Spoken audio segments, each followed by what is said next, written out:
I wasn't supposed to stay long. I told myself I'd just drop off the gift, smile, nod at whoever recognized me, and be gone before the second champagne tray made the rounds. My clearance rack dress itched at the collar, the sequins scratched my arm, and my heels already pinched before I made it up the marble stairs. I hated events like this where everyone seemed like they belonged. Like they'd been born under better stars with shinier skin and last names that opened doors. I'd only come because the invitation was handwritten and because I'd promised myself I could endure anything for 45 minutes. And then I saw him. Logan. He looked exactly the same, tall, polished, dangerous in a way only someone who once owned your heart can be. He stood near the bar, laughing like someone who'd never broken a single promise. And next to him, clinging to his arm like a glittering accessory, was a woman who sparkled like she'd been grown in a lab to be everything I wasn't. My chest tightened.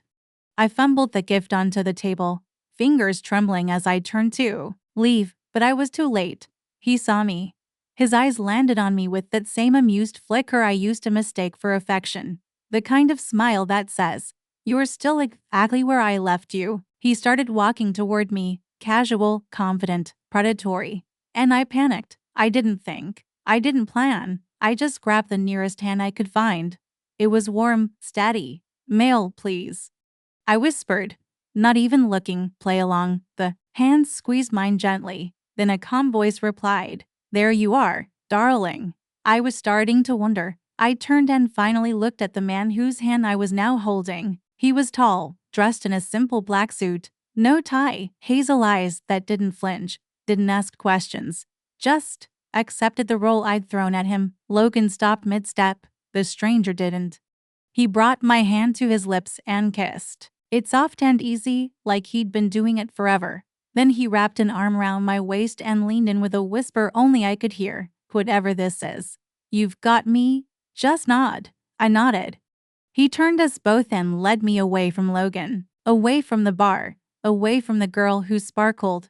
As if this had been the plan all along. My pulse thundered in my ears. My breath was shallow, lips slightly parted in shock. I didn't even know his name, but I knew one thing: I had reached for safety, and I had accidentally grabbed a man who wasn't planning to let go.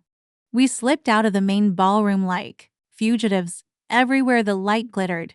He moved with quiet certainty, never rushing, never letting me stumble. My fingers were still wrapped in his, and I didn't know how to let go. Not yet. Maybe not at all. "Are you all right?" he asked when we reached a quieter corridor lined with tall windows and candle sconces. His voice was soft but grounded, the kind of tone you'd follow through a storm without asking why. "I am now," I said, which surprised even me. He smiled, tilting his head. "You pulled that off like you'd done it before." "I haven't," I said quickly. I saw him, my ex, and I just couldn't be alone. Not with that look on his face. "You mean the one that says, 'I moved on and we're still stuck'?" I stared at him. "Exactly that one." He nodded. "Then I'm glad I was standing there when you needed me." A silence settled, comfortable, not awkward. "Emma," I offered, realizing I still hadn't introduced myself. "Daniel," he replied. "Pleasure's mine." We stood by a tall window that looked out over the city. The lights blurred into soft golden pools in the distance. He let go of my hand, finally. And for a brief second I mourned the loss of it. But then, just as easily, he offered me his arm instead, inviting, not demanding. "Want to make him really sweat?" Daniel asked with a crooked grin. I laughed before I could stop myself. "What did you have in mind?" "The terrace. A slow dance, maybe a laugh or two. Let's give him something to wonder about." He didn't wait for me to agree, he just trusted I'd follow. And I did. Outside, the air was cooler, wrapped in the perfume of distant roses and freshly uncorked wine. Soft jazz floated from hidden speakers. A few guests lingered, sipping, chatting, but it felt like the world had shrunk to just the two of us. Daniel took my hand again and pulled me close, not too close, just enough to make it convincing. Or maybe it wasn't about convincing anymore. "You're really good at this," I said, pretending. "Yeah." He looked down at me, something unreadable behind his eyes. "Who says I'm pretending?" My heart did something stupid. The music swelled, and we swayed slowly beneath the stars. I could feel Logan's eyes from across the glass doors, but for once, I didn't care. Daniel made me feel like the only person that mattered, and when he leaned in, brushing his lips near my temple and whispering, "You deserve better than him," I nearly forgot why I came at all. We stayed out there longer than we should have. The gala pulsed behind us with champagne and chatter, but the terrace felt like another world, quieter, slower, safer. I didn't want to step back inside. Not yet. Daniel guided me to a low bench tucked near a cluster of potted jasmine. He didn't speak right away, and neither did I. The silence felt earned. Then, without warning, he asked, "Tell me something true." I blinked. "What?" "No scripts, no pretending. Just one honest thing about you." I stared out over the glowing skyline. "I don't think I belong in rooms like that," I said, barely above a whisper. He didn't flinch. "Why not?" I swallowed hard. "Because people like Logan, they walk through life like it's already theirs. Me, I walk on eggshells. I rent dresses, memorize wine names, and hope nobody notices I don't fit. I'm not enough. Not polished. Not important." Daniel was quiet for a moment. Then he said, "That's not true." I gave a bitter laugh.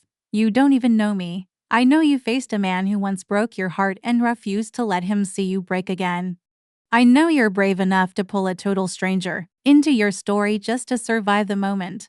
That tells me a lot." I looked at him then, really looked.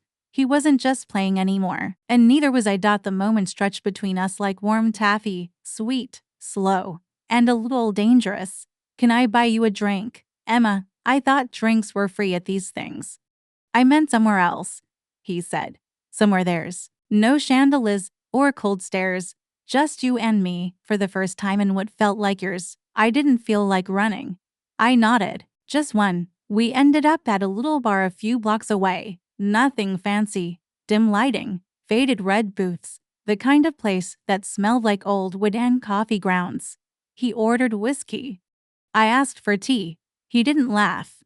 We talked about everything and nothing, about books we never finished and places we wanted to go, about the things that kept us up at night, and the songs we listened to when no one else was round. Somewhere between his second sip and my fourth laugh, I forgot what had brought me to the gala in the first place. It wasn't a fairy tale. It wasn't fireworks, but it was real. And when he walked me to a cab and opened the door like it still mattered, I knew something had shifted. I wasn't pretending anymore. And maybe, just maybe, he wasn't either.